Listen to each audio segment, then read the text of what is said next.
नमस्कार, मैं हूं प्रवीण अग्रवाल। मार्केट वीकली में एक बार फिर आपका स्वागत है।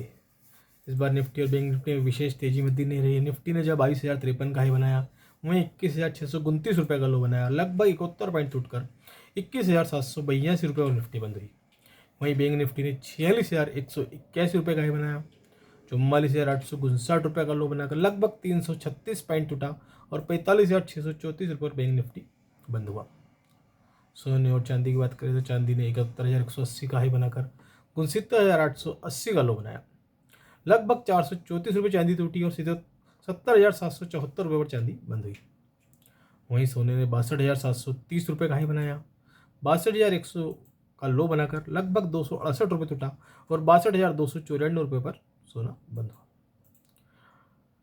डॉलर के मुकाबले रुपया 83 रुपये 14 पैसे पर बंद हुआ।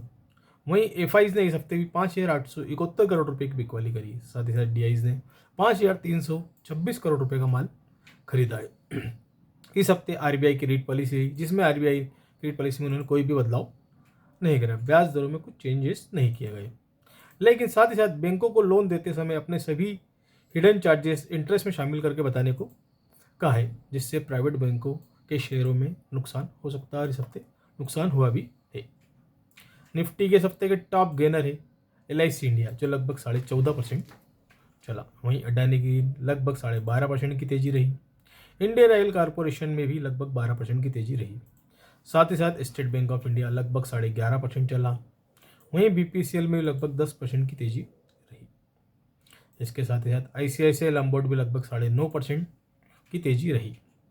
इस हफ्ते कोल इंडिया ने भी लगभग 9.5% की तेजी दिखाई। साथ ही साथ सन फार्मा भी लगभग 8.5% चला। बोश लगभग 6.25% की तेजी रही। वहीं इन्फोएज में लगभग 6% की तेजी रही। इस हफ्ते निफ्टी के टॉप लूजर है UPL, जो लगभग 14% की मद्दी रही। साथ ही साथ पेटीएम भी लगभग 14.25% टूटा। नायका में लगभग 8% की मद्दी रही। ITC भी लगभग 5.5% का गोता लगाया। साथ ही साथ बैंकों में बंधन बैंक 5.5% टूटा। बजाज फिनसर्व लगभग 5% की मद्दी रही। कोटक महिंद्रा बैंक लगभग 4.5% टूटा। वहीं ब्रिटेनिया भी लगभग 3.5% का गोता लगाया। साथ ही साथ चोला इन्वेस्टमेंट में भी लगभग 3.25% की मद्दी रही।